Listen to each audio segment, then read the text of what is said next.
Oi, hoje eu vim aqui falar de um assunto que é mais do interesse de nós mulheres, mas que até o final do episódio eu acho que vocês vão perceber como esse assunto deveria ser muito mais central em todas as discussões sobre mudanças climáticas, conservação do meio ambiente, proteção da biodiversidade, luta socioambiental, enfim.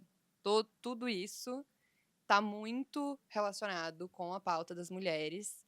E se você é uma mulher que já é engajada, eu acho que talvez depois desse episódio você vai querer se engajar ainda mais na luta socioambiental, porque faz muito sentido, gente. Eu trouxe aqui reflexões que vieram de vivências e de momentos que eu tirei aqui para parar para pensar nisso e tentar criar uma linha de raciocínio que fizesse sentido para passar para vocês o que eu fui adquirindo aí nesses anos trabalhando com ativismo climático e toda essa pauta socioambiental. Para quem tá só me ouvindo e quem não tá me vendo, essas vivências e relatos e coisas vão ter esse recorte do ponto de vista de uma mulher branca. Também sou uma mulher cisgênero e heterossexual, então eu vou trazer esses outros recortes relacionados à diversidade dentro desse contexto de mulheres, especialmente diversidade de raça, mas também vou falar sobre essa questão de gênero em outros episódios. Então, só para deixar claro aqui que eu não considero gênero como uma coisa ou é masculino ou é feminino. Eu sei que é um espectro, é uma coisa muito mais ampla, é uma discussão muito mais profunda. Então, até por isso, não caberia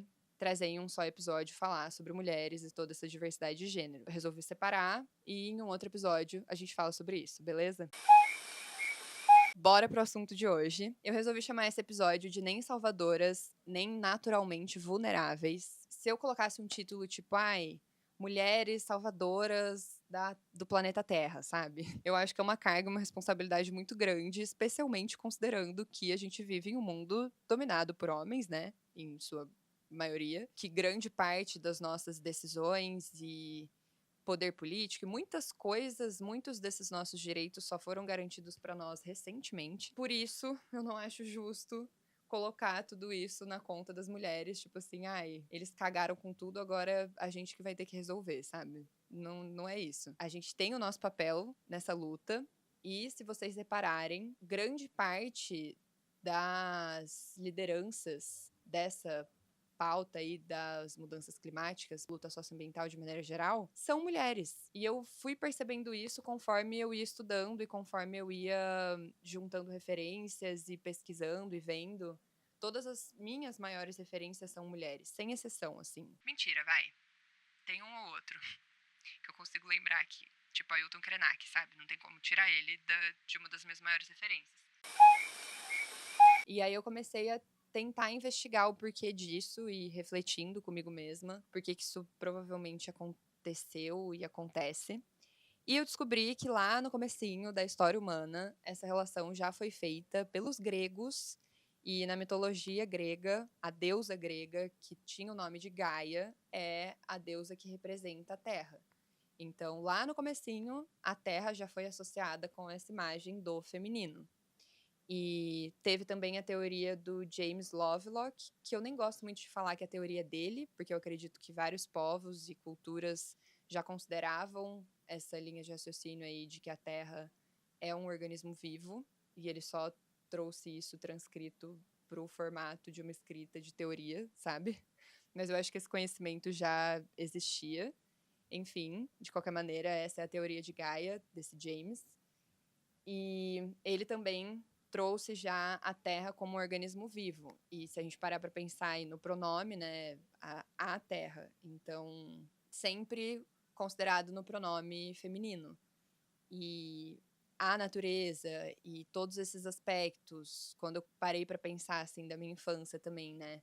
Todos esses seres e coisas que eu admirava tanto, que eu comentei com vocês no primeiro episódio, né? Que eu sempre fui muito obcecada por fadas, sereias, bruxas e coisas assim. São todas mulheres, assim, de referência, né?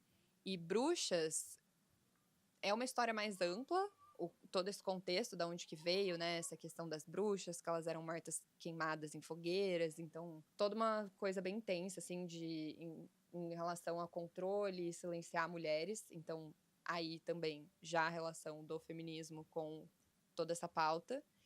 E esse estereótipo da bruxa, né, de saber usar as ervas e saber utilizar a natureza ao seu favor, que hoje eu consigo ver muito representada em mulheres indígenas. Eu comecei a entender que toda essa admiração que eu sinto por mulheres indígenas, quando eu vejo e aprendo sobre essas culturas e saberes e diferentes maneiras de pensar e toda essa conexão com a natureza e de visualizar, né, a nossa conexão como parte desse ser que é a Terra, eh, eu acho que muito disso remete dessa época. Então, nessa época, eu já idolatrava e já via fadas e sereias, esses seres e bruxas, com um olhar muito de admiração. E hoje eu traduzo isso para o mundo real, assim, para essas mulheres indígenas, que fazem isso na prática, né? Sabem, conhecem, os potenciais medicinais de plantas e sabem aplicar isso, e rituais, e danças, e cultos, e coisas. Então, tudo isso me remete muito a esses aspectos da infância que eu sempre admirei tanto e que eu acho tão bonito. Então, eu acho que faz sentido, né? A gente traduzir para essas duas coisas. Acho que tem muita relação. A mulher sempre foi muito retratada nesse lugar de estar conectada com a natureza. Então, fadas que faziam a primavera acontecer, bruxas que conheciam de ervas e que misturavam coisas no caldeirão e fazem magias e coisas usando elementos da natureza, o corvo, a coruja, o não sei o quê, sabe? Tudo isso tem muita relação. Parte disso também é por conta da nossa ciclicidade, né? Então, a gente está muito conectada com a natureza por conta do nosso ciclo menstrual. Assim como a lua tem as fases, a gente também tem as fases do nosso ciclo. E a gente precisa estar em mais harmonia com a natureza e com esses ciclos e com todas essas questões para a gente se sentir melhor. Vários estudos já mostram isso. Respeitar mais as nossas fases do ciclo e tudo mais. E todo esse ciclo nos prepara para gerar vida. Que se a gente parar para pensar, todo o conceito de natureza é geração de vida. Por isso que faz muito sentido relacionar a mulher com natureza. Porque nós somos capazes de gerar vida dentro da gente. Então, é muito lógico pensar que se fosse para natureza e a vida e a terra, né, terem uma forma, se a gente fosse humanizar ela, muito provavelmente ela seria uma mulher, né? Tudo isso acaba fazendo mais sentido na minha cabeça quando eu coloco dessa maneira. Mas ainda assim, eu não acho que isso faz com que a gente tenha uma obrigação biológica, sabe? Eu não gosto muito também dessa ideia de colocar mais essa obrigação nas mulheres. Tipo assim, ai, já que somos natureza, já que isso ou aquilo, a gente também tem que fazer isso, porque mulheres já estão exercendo muito mais trabalhos não remunerados do que os homens, seja dentro de casa, né, com cuidados com a casa, com filhos e com tudo mais. Então, não é nem justo, né? E por isso que a gente não vai entrar tanto nesses debates e trazer mais outros dados e tentar olhar para essa história com um olhar um pouquinho mais crítico. Depois dessa relação do feminino com a natureza, eu comecei a analisar e olhar para os dados, e aí eu resolvi trazer alguns aqui para a gente debater. O primeiro deles, que 70% das 1,3 bilhões de pessoas em situação de pobreza no mundo são mulheres. E aqui no Brasil, das 38 milhões de pessoas em situação de pobreza, 27 milhões são mulheres negras. Considerando que mudanças climáticas são um fator multiplicador, né, de crises, então coisas que já são ruins vão piorar por conta das mudanças climáticas. Elas vão deixar essas desigualdades sociais, desigualdade de gênero, violências e tudo mais, tudo isso vai ficar muito mais escancarado por conta desses eventos climáticos extremos e de tudo que vem acontecendo. Então, considerando que mulheres, de maneira geral, já estão mais vulnerabilizadas do que os homens, isso daqui mostra, né, 70% das pessoas em situação de pobreza no mundo são mulheres, assim como não tem como a gente separar a luta social da luta ambiental, também não tem como separar a luta social da luta das mulheres. Por isso, porque somos o grupo minorizado que está mais sofrendo e que está nas camadas mais pobres da nossa sociedade. Além disso, 80%, além disso e por conta disso também, né? 80% dos refugiados climáticos são mulheres. 80%. dos refugiados climáticos, das pessoas que são obrigadas a se deslocarem dos lugares onde elas moravam e criaram raízes e que têm tudo que elas conhecem e que elas construíram, 80% dessas pessoas são mulheres. Mulheres e crianças têm 14 vezes mais probabilidade de morrer em eventos climáticos extremos. E aqui entra esse ponto do nem naturalmente vulneráveis que eu trouxe no título. Não é que a gente é naturalmente vulneráveis por sermos mulheres, tipo, como somos mulheres, a gente é mais frágeis, mais fracas e emotivas e a gente surta muito fácil e a gente não vai conseguir lidar com a crise climática. E TPM, blá blá blá. Não, não é isso. É porque essa desigualdade de gênero de longa data cria um ciclo vicioso em que a vulnerabilidade vai se mantendo e se amplificando cada vez mais.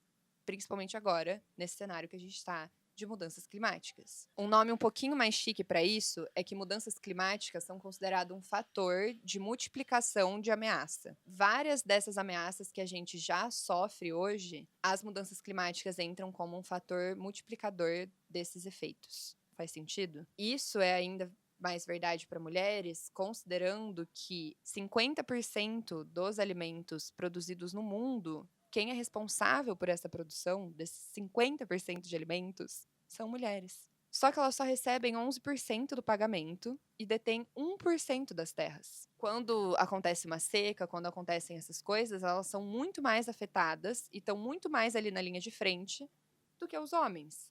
Porque são elas também que tomam conta da casa, são elas que vão sentir mais efeitos de seca e de outras questões aí, né, que também estão relacionadas à saúde pública, porque são elas que estão ali cuidando e fazendo tudo aquilo acontecer, e gerindo a casa, e gerindo comunidades e cuidando de pessoas, esses cuidados não remunerados, né, seja com idosos, seja com crianças, tudo isso entra nesse pacote que vai deixar nós mulheres cada vez mais exaustas e que está deixando nós mulheres cada vez mais exaustas. Está sendo cada vez mais difícil de manter e executar essas 2,5 vezes mais, quer ver? Até trouxe esse dado também. Mulheres realizam pelo menos 2,5 vezes mais trabalhos domésticos e cuidados não remunerados que homens. Tá bom? E fora que quando esses eventos climáticos extremos acontecem, como por exemplo uma enchente, que as mulheres são obrigadas a se mudarem para aqueles lugares coletivos, que geralmente a prefeitura constrói para receber essas pessoas temporariamente, esses lugares muitas vezes não são tão bem supervisionados, muitos assédios, estupros e várias outras coisas de violência de gênero acontecem nesses lugares e nesses contextos e se amplificam. E aí, qual que é o principal ponto nisso tudo, né? A gente não consegue falar sobre soluções relacionadas às mudanças climáticas sem considerar todos esses fatores aí de vulnerabilidade. E tudo o que pode dar merda, sabe? Ano passado, quando tiveram as secas lá no Amazonas, eu participei de algumas chamadas com a Cruz Vermelha, que eu comecei a fazer uma ação com eles ano passado, para chamar atenção para essa questão aí da seca no Amazonas, né? Um ponto que me chamou muita atenção, que eu nunca tinha parado para pensar, é como, quando acontecem essas secas, serviços essenciais de saúde reprodutiva e sexual da mulher ficam também parados, né? Então, essas mulheres que já estão sofrendo violências e vários outros tipos de agressão não ficam ainda mais desamparadas.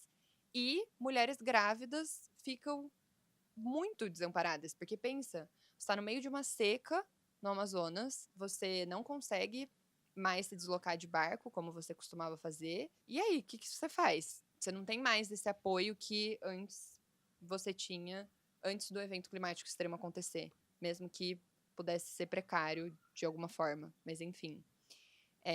Vocês conseguem ver como essas coisas se multiplicam? E ontem eu estava ouvindo uma entrevista da Tchai Suruí no Mano a Mano, o podcast do Mano Brown. Não sei se vocês já ouviram, ele é muito bom, recomendo, inclusive. A Tchai falou sobre como mulheres indígenas Yanomami estão escolhendo deixar de ter filhos porque elas se recusam a continuar tendo filhos infectados com mercúrio, crianças infectadas com mercúrio, nascendo infectadas, né?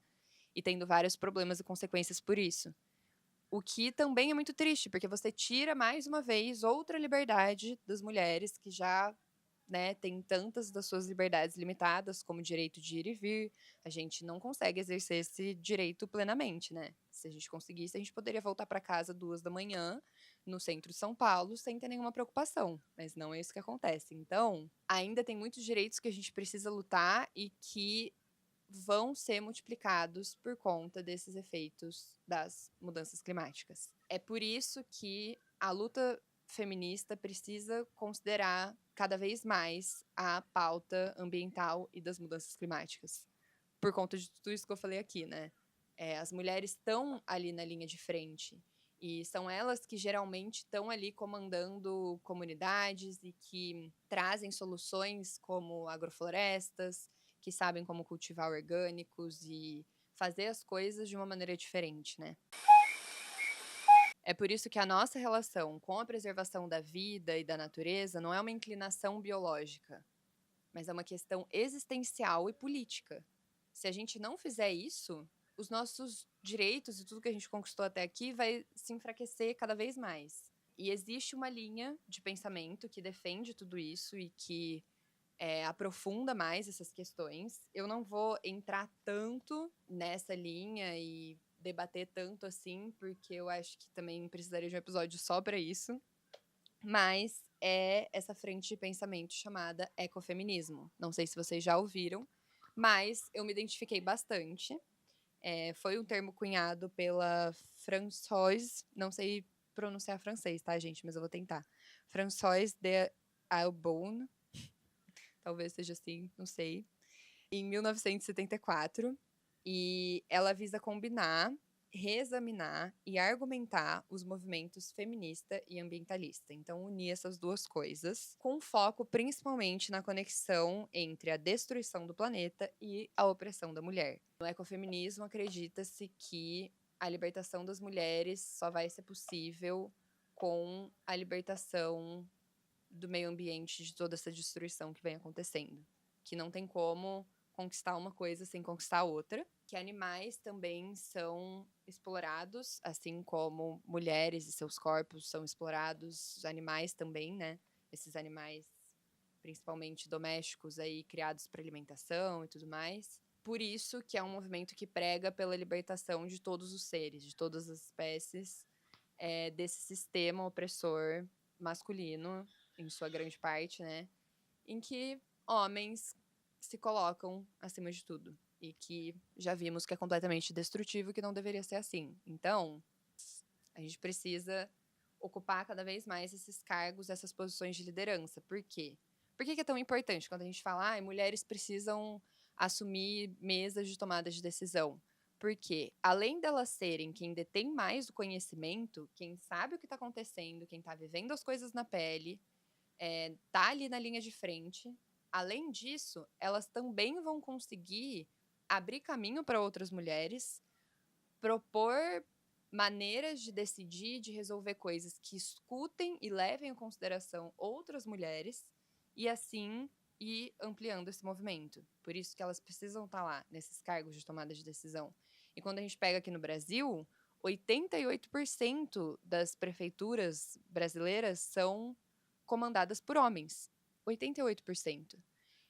E já foi comprovado que quando você tem lideranças femininas, tanto frente a países quanto frente a empresas, elas se mostram, né, a governança se mostra mais sustentável, regenerativa, mais aliada a essa revolução aí da sustentabilidade que vem acontecendo no mundo e que, como eu falei no começo do episódio, mulheres lideram. Então, mais um motivo para a gente votar em mulheres e para a gente apoiar o trabalho de mulheres. Sempre quando eu posso, eu prefiro comprar produtos e coisas que sejam fruto de empreendedorismo feminino. Publis e coisas assim, eu também filtro dessa maneira. Então, sei lá, se tem 2 marcas de shampoo sólido que vieram falar comigo e estão pedindo exclusividade, eu vou preferir dar exclusividade, vou dar preferência para a marca de shampoo sólido que é governada, foi idealizada, enfim, por uma mulher. Porque, para mim, faz muito sentido apoiar esse tipo de negócio e fortalecer, e a gente se fortalecer cada vez mais, né. E aí, já aproveitando o gancho, queria falar um pouquinho sobre a roupa que eu estou usando hoje. Essa blusinha, pra quem tá vendo pelo YouTube, tá conseguindo ver, né? Essa blusinha branca. E esse short jeans muito confortável. É um shorts comprido, cintura alta, pra quem não tá vendo. Mas ele é muito bom, que ele tem um comprimento bom. Ele tem esses bolsões, assim, sabe? Fica muito confortável. A blusa também, ela é feita de algodão cru e tecido certificado. As duas peças são da Casa Care, que é uma marca que eu conheci as donas, né, idealizadoras, em uma feira em São Paulo. Nossa, eu acho que foi 2023. Acho que foi 2022, 2023. E eu tava andando lá na feira e eu vi a arara delas, tinha uma pegada de artes indígenas, umas linguagens nesse sentido, umas comunicações, assim, da marca, né, nesse sentido. E aí fui conversar com elas me contaram que toda marca tem como objetivo trazer, resgatar essa ancestralidade indígena que elas têm, que também tem relação com o nome da Casa Care, com todo o desenho da logo. E as blusas são pensadas para serem modelos atemporais, confortáveis, com muita durabilidade. Todas as coleções da marca, que agora tem a coleção Ecobrisa, que são camisetas lindas, que eu vou mostrar para vocês em um outro vídeo. Mas essa cor aqui também faz parte da coleção. E é uma marca muito incrível, assim, com tudo certificado, toda a cadeia rastreada, produzido de uma maneira responsável e que se preocupa e que tem esse respeito tanto pelas pessoas quanto pela natureza, com o mínimo de impacto possível e idealizada por mulheres com ancestralidade indígena, né? Então, isso tudo já me conquistou muito. Elas também são umas queridas, sempre me apoiaram muito. A gente manteve contato aí ao longo desses anos todos. E tô muito feliz que elas apoiaram esse episódio aqui. Então, muito obrigada, meninas. Significa muito, muito pra mim. Espero que vocês estejam gostando e que gostem desse episódio. E é isso. A gente tem cupom de desconto de 15%. Vou deixar as informações todas na descrição do vídeo, assim como o link para vocês acessarem o site e conhecerem mais essas peças. Então, se vocês aí, mulheres que estão ouvindo, estão procurando por roupas para trabalhar, roupas confortáveis para o dia a dia, soltinhas, frescas, confortáveis, duráveis e que tenham muito propósito por trás, a Casa Care pode ser a solução, tá? Então eu vou deixar o link aqui para vocês verem e verem o que vocês gostam lá. E voltando, outro ponto que tem relação também dessa luta com a questão do consumo consciente, por exemplo, essa questão do controle, né? Então, desde esses padrões estéticos, especialmente esse culto à magreza extrema que a gente está vendo voltar agora com tudo aí nas redes sociais e na mídia de maneira geral. Tudo isso também surge como uma forma de controle, porque corpos que não se alimentam direito são mais fáceis de serem controlados, né? A gente tem menos energia para lutar e para fazer as coisas, e para usar a nossa voz e para fazer os nossos ativismos. Então, isso é duplamente preocupante quando a gente considera todo esse contexto que eu acabei de falar de vulnerabilidade e pegar essas mulheres que podem já estar adoecidas e elas sofrerem também eventos climáticos extremos. Elas também vão ser grupos de risco, né? Pessoas com distúrbios alimentares e tudo mais. Então, é mais um risco que é colocado para elas por conta desses padrões estéticos ridículos, essas coisas que são tochadas pra gente goela abaixo, né? Todas essas questões de relacionamento, e tudo que envolve esses padrões e essas coisas que eu tento muito quebrar no meu dia a dia e na minha vivência. Uma das coisas que eu quebrei já há muitos anos e que às vezes as pessoas me perguntam, tipo em story, em coisas assim, é a questão das unhas. Eu já tô nem sei quantos anos sem pintar as unhas. Eu diria que, sim, acho que quase 10 anos, assim, que essa unha não vê uma tirada de cutícula, um esmalte, um nada. Eu só corto ela pra deixar, né, curtinha. Mas pra mim não faz mais sentido. Não tô falando que. Não tô criticando quem pinta as unhas, porque cada um tem a liberdade de fazer aquilo que quiser, e que bom que somos livres pra fazermos o que quisermos. E se você fica muito feliz pintando as unhas, eu não quero estragar isso pra você. Mas tô trazendo um exemplo de uma coisa que eu fiz e que me fez bem, e que pode ser que outras pessoas ainda não tenham pensado sobre. Porque eu parei pra pensar como pintar as unhas tem um impacto muito grande e aquilo não estava mais fazendo sentido para mim, gastar o meu tempo, meu dinheiro, recursos e coisas com isso. E aí eu parei. Eu também sou uma pessoa que usa pouca maquiagem e também muito motivada a essas questões aí do impacto, que a indústria da maquiagem também tem um impacto gigantesco. E apesar de gostar ou não desses cosméticos e usar ou não de uma maneira ampla ou pouco, enfim, é importante que a gente saiba, né? Até porque muitos dos componentes desses produtos fazem mal para nossa saúde, que são mais um fator de risco para a gente, né? Todas essas formas de controle também, né? E de subjugação que colocam as mulheres, a gente também precisa ficar atenta. E aí isso cabe para tudo, né? Grande parte dos tomadores de decisão no contexto, assim, de consumo, também são mulheres. Porque elas que compram, né, pro lar, geralmente, né? Em muitos contextos ainda, são mulheres que fazem as compras e que fazem toda a manutenção do lar. Então, são as mulheres que vão decidir os produtos de limpeza, que vão decidir. Em sua maioria, tá? Tô tentando não generalizar aqui.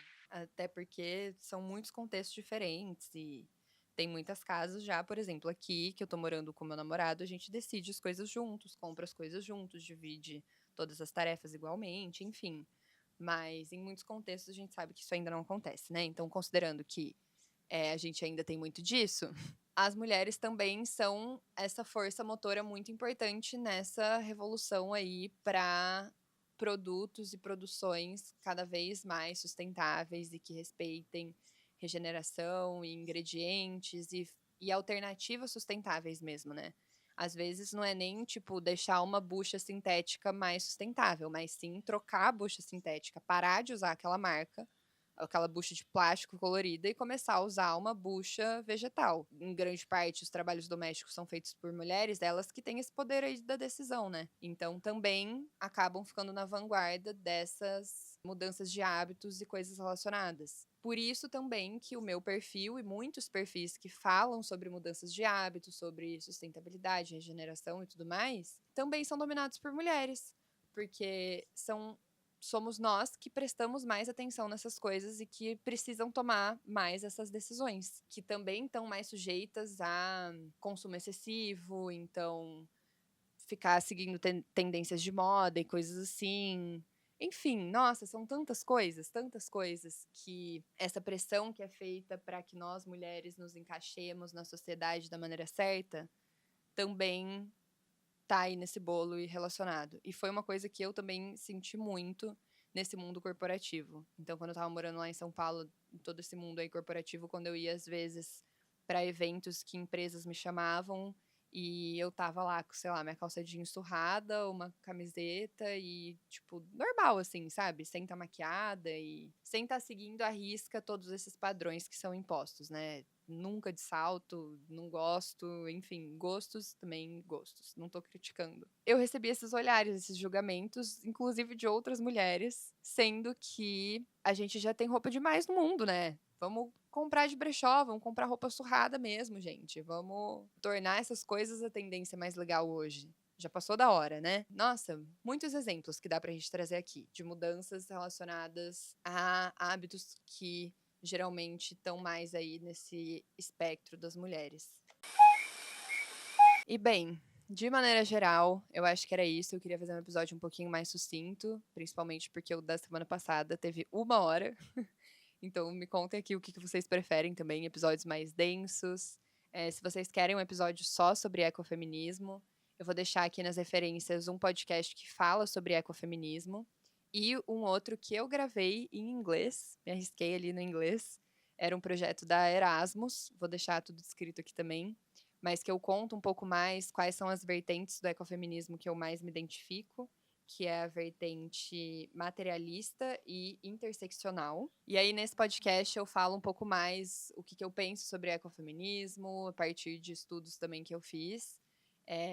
Entro em um pouco mais de detalhes sobre as vertentes de estudo, então as que eu mais acredito são a materialista e a interseccional. E aí, me contem se vocês querem um episódio sobre isso aqui também, que eu aprofunde um pouco mais.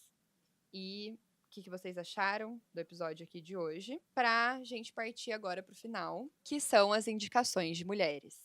E aí, antes de eu indicar mulheres, eu também queria falar sobre a importância que mulheres tiveram para minha carreira profissional de maneira geral, assim. Desde o começo, todos os contatos que eu fiz com mulheres sempre foram muito frutíferos, assim, sabe? Sempre fortaleceram muito em ambos os lados e sempre foi uma troca muito linda.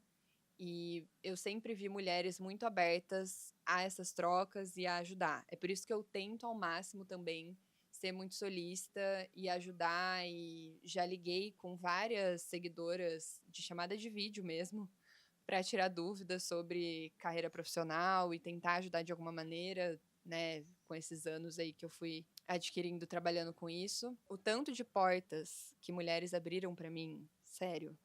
A gente tem, quando a gente para pensar, né, todas essas portas que já foram abertas e que já estavam lá abertas desde quando eu nasci, e várias que foram se abrindo conforme eu fui crescendo. Pensar nessas, assim, nossa, fortalece tanto. Uma interação que eu tive e que eu trouxe aqui também como referência, né, e uma das minhas grandes inspirações é a Tamara Klink. E eu descobri que ela me segue no Instagram e a gente teve interações por comentários. E ela respondeu e ela falou que ela acompanha meus conteúdos e tal. Então, nossa, gente, isso fortalece tanto. Várias mulheres, assim, que eu sempre considerei ícones e que quando eu fui conversar já conheciam de alguma maneira meu trabalho, já fortaleciam de alguma maneira, e aí a gente tem trocas. E essas trocas, eu consigo ver que não tô sozinha, né? E que cada uma está exercendo um papel muito importante nessa luta e representando as diferentes diversidades que existem. Porque ser mulher é uma coisa muito ampla, né? Tem muitas formas diferentes de você existir e ser mulher. Então a gente precisa de cada vez mais mulheres e de cada vez mais essas diversidades espalhadas e representadas. É isso, Tamara Klink, primeira indicação. Fiquei muito, juro. Nossa, eu ganhei a noite, assim, nesse dia, juro. Fui até comemorar. Fiquei muito feliz. Outra pessoa que eu também fiquei muito feliz quando começou a ter mais contato, assim, comigo, e a gente começou a conversar mais, até o ponto de hoje a gente ser mais amigas mesmo, é a Amanda Costa, que é fundadora do Instituto Perifa Sustentável, uma das fundadoras. Tá na lista lá dos Forbes Under 30. E ela é icônica, gente. Tipo assim, não sei nem começar a descrever. Eu ia ter que falar muita coisa aqui pra tentar passar um pouco pra vocês de tudo que a Amanda é. Mas ela é maravilhosa. Vou deixar aqui na descrição todas as redes de todo mundo que eu for falar aqui, tá? Amanda Costa, diva, ícone. A gente tá pra lançar um projeto juntas aí em breve, torcendo muito pra dar certo. E aí já venho contar aqui pra vocês também. Mas até lá, quem ainda não conhece, sugiro começar a acompanhar aí o trabalho da Diva, que na minha opinião ela é uma das maiores ativistas climáticas do Brasil. Ali junto com ela, né, dessas grandes lideranças, tem várias, mas é que pra mim essas acabam sendo as minhas maiores inspirações, né? A Amanda e a Tchai Suruí, que eu falei que eu tava ouvindo o episódio dela com o Mano Brown, né, no podcast Mano a Mano. Ela também, uma indicação maravilhosa, uma liderança indígena muito potente, que fala muito bem. Eu aprendi muito, muito vendo palestras, vi uma palestra dela presencialmente, conheci ela presencialmente, ela também falou que conhecia meu trabalho. Eu fiquei completamente sem palavras, assim, olhando pra ela. Juro, fã total, sabe? Tietei muito ela. E fiquei muito tímida, assim, quando ela falou que conhecia meu trabalho, que acompanhava e tal. Por muita admiração mesmo, né? Indico muito vocês conhecerem ela. A Samela Sataramaué, que também é uma liderança indígena muito forte, que também tive o grandíssimo prazer de conhecer. A Célia Chacriabá, que também conheci lá no Congresso de Brasília. E a Sônia Guajajara, que é deputada estadual aqui também nossa, né? A nossa ministra aí dos povos indígenas ganhou como deputada estadual aqui em São Paulo. Depois se tornou ministra do Ministério dos Povos Indígenas. Também temos a Mariah, que também é uma das fundadoras do Perifa Sustentável e que também é uma diva icônica. Vou deixar as redes aqui para vocês seguirem também. A Natalie Understel, que é uma diva que eu amo acompanhar os conteúdos dela, especialmente na COP, que ela posta muitas atualizações e coisas e conteúdos simplificados, mas de maneira geral também é muito bom acompanhar ela. Sempre que saem umas notícias mais assim, ela é uma mulher que está muito envolvida na questão climática aqui do Brasil. Então ela está em vários processos de tomada de decisão mesmo, ela é muito foda. Então, grandíssima dica, Nathalie. Sou muito fã dela. A Jane Goodall, né, que não tinha como ficar fora dessa lista, que é uma grande inspiração para mim há anos já. A Paulina Chamorro, que também tive o privilégio de puxar uma roda de conversa aqui em Ilhabela, que passou o documentário dela, que é o Mulheres na Conservação. Então, conhecendo o trabalho dela, vocês indiretamente já vão conhecer esse das mulheres na conservação, que eu inclusive indiquei em outro episódio. Eu tô sempre indicando o trabalho da Paulina aqui. Ela é uma inspiração muito grande para mim na área da comunicação e dessa parte de jornalismo ambiental. Também vale muito a pena conhecer o trabalho dela. Eu tô cada vez mais próxima.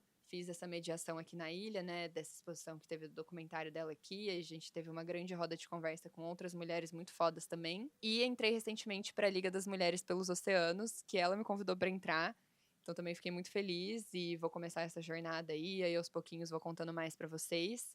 Mas essa Liga das Mulheres pelos Oceanos também é um projeto muito legal para vocês conhecerem, que tem tudo a ver com todo esse episódio que eu falei aqui. Só pesquisar por esse nome que vocês encontram mais informações. E a Sabine Rostenfelder, que é uma divulgadora científica. O conteúdo dela é em inglês e é principalmente no YouTube. Mas e também não fala só sobre mudanças climáticas, ela fala sobre divulgação científica de maneira geral, mas os vídeos dela sobre mudanças climáticas são uma das minhas maiores referências nesse âmbito da divulgação científica, porque ela é muito boa, muito inteligente, muito, muito mesmo. Também não podia ficar de fora dessa lista. Eu acho que por hoje era isso. Trouxe muitas referências, prometo deixar tudo certinho aqui embaixo para vocês. Me contem o que vocês acharam.